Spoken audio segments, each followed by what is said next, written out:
ಎಲ್ಲರಿಗೂ ನಮಸ್ಕಾರ. ಜಾನು ಕಿಚನ್ಗೆ ಸ್ವಾಗತ. ಇವತ್ತು ನಾನು ನಿಮಗೆ ಸೌತೆಕಾಯಿ ಚಟ್ನಿ ಹಾಗೂ ಗೋಧಿ ದೋಸೆ ಹೇಗೆ ಮಾಡೋದು ಅಂತ ತೋರಿಸ್ತೀನಿ. ಮೊದಲು ಸೌತೆಕಾಯಿ ಚಟ್ನಿ ಹೇಗೆ ಮಾಡೋದು ಅಂತ ತೋರಿಸ್ತೀನಿ. ಮೊದಲನೇದಾಗಿ ಹಸಿರು ಮೆಣಸಿನ್ಕಾಯಿ ಹುರ್ಕೊತೀನಿ. ನಮ್ಮ ಮನೆಗೆ ಒಂದು 8 ತೊಗೊಂಡಿದ್ದೀನಿ.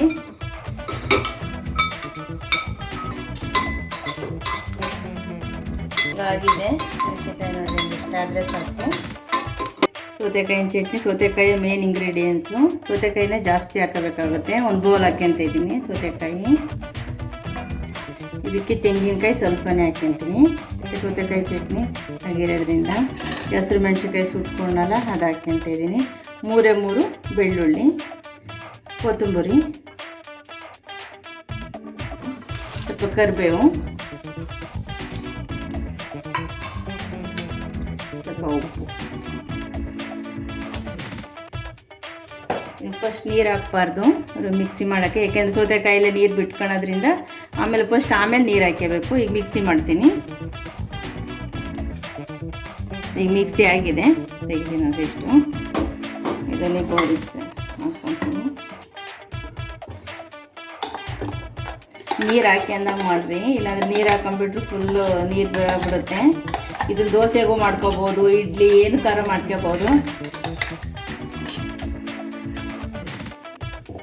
ಈಗ ಒಗ್ಗರಣೆ ಹಾಕ್ಯಂತೀನಿ. ಈಗ ಚಟ್ನಿ ಆಗಿದೆ, ಒಗ್ಗರಣೆ ಹಾಕೋಕ್ಕೆ ಬಾಣಲಿ ಇಡ್ತೀನಿ. ಇದಕ್ಕೆ ಸ್ವಲ್ಪ ಈಗ ಅದೇ ಚಟ್ನಿ ಒಗ್ಗರಣೆ ಹಾಕ್ಕೊತೀನಿ.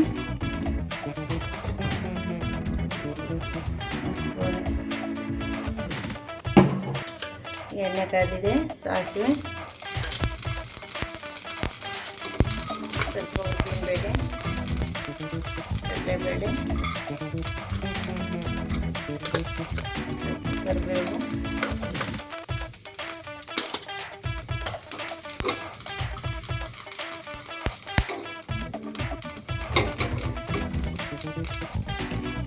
ಸ್ವಲ್ಪ ಇಂಗು,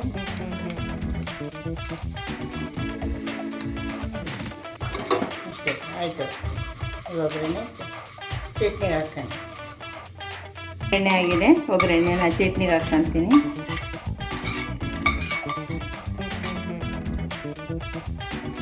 ಈಗ ಚಟ್ನಿ ರೆಡಿಯಾಗಿದೆ ಫ್ರೆಂಡ್ಸ್.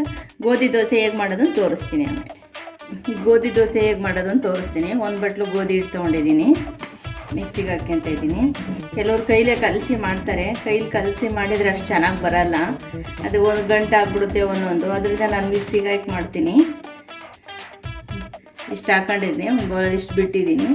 ಓಕೆ, 1 ಗ್ಲಾಸ್ ನೀರು ಹಾಕ್ಯಂತೀನಿ. 1 ಗ್ಲಾಸ್ ನೀರು ಹಾಕ್ಯಂತ ಇದ್ದೀನಿ. 1 ಗ್ಲಾಸಾಗಿ ಇಷ್ಟು ಬಿಟ್ಟಿದ್ದೀನಿ, ಮಿಕ್ಸಿ ಮಾಡ್ಕೊತೀನಿ.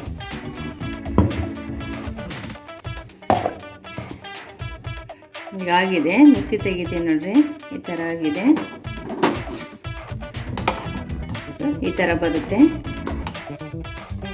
ಈ ಥರ ಬಂದಿದೆ. ಈಗ ಪಾತ್ರೆಗೆ ಶಿಫ್ಟ್ ಮಾಡ್ತೀನಿ. ಮಿಕ್ಸಿಯಿಂದ ಪಾತ್ರೆಗೆ ಶಿಫ್ಟ್ ಮಾಡ್ಕೊಂಡಿದ್ದೀನಿ. ಈಗ ದೋಸೆ ಹಾಕ್ತೀನಿ, ಹೇಗೆ ಬರುತ್ತೆ ಅಂತ ತೋರಿಸ್ತೀನಿ. ಈಗ ದೋಸೆ ಹಾಕೋದು ಹೇಗೆ ಅಂತ ತೋರಿಸ್ತೀನಿ. ತವ ಕಾಯ್ತಾ ಇದೆ. ಉರಿ ಸ್ವಲ್ಪ ಕಡಿಮೆ ಮಾಡ್ಕೋಬೇಕು.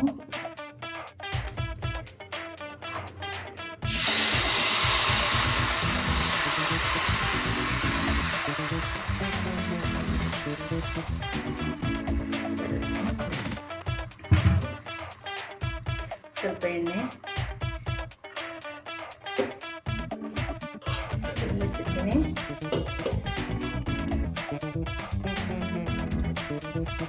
ನೋಡ್ತೀನಿ ಬೆಂದಿದೆಯೋ ಆಗಿದೆ.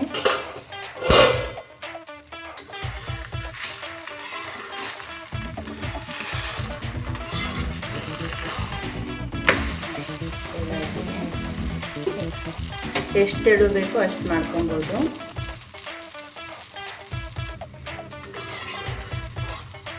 ಇಲ್ದಿದ್ದರೆ ಕೂಡ ಇದನ್ನು ತಿನ್ಬೋದು. ಚಪಾತಿ ತಿನ್ನೋಕ್ಕಾಗಲ್ಲ. ಇದು ನೀನು ಇವಾಗ ಮಾಡಿ ಮತ್ತು ಮಧ್ಯಾಹ್ನ ತನಕ ಇದು ಮೆತ್ತಗೆ ಇರುತ್ತೆ ಚಪಾತಿ.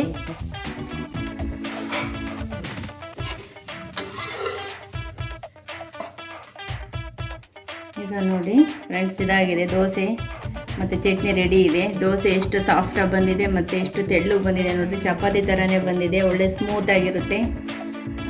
ಬೆಳಿಗ್ಗೆಯಿಂದ ಸಂಜೆವರೆಗೂ ಚೆನ್ನಾಗಿರುತ್ತೆ. ಲಂಚ್ ಬಾಕ್ಸಿಗೆ ತೊಗೊಂಡೋಗಿ ತಿನ್ಬೋದು ಮಧ್ಯಾಹ್ನ. ಇದನ್ನು ಮಾಡಿ ಹೇಗಿದೆ ಅಂತ ಕಮೆಂಟ್ ಮಾಡಿ ತಿಳಿಸಿ. ಹಾಗೆ ಈ ವಿಡಿಯೋ ನಿಮ್ಗೆ ಇಷ್ಟ ಆಗಿದ್ದರೆ ದಯವಿಟ್ಟು ಲೈಕ್ ಮಾಡಿ, ಶೇರ್ ಮಾಡಿ ಹಾಗೂ ಸಬ್ಸ್ಕ್ರೈಬ್ ಮಾಡಿ. Thank you.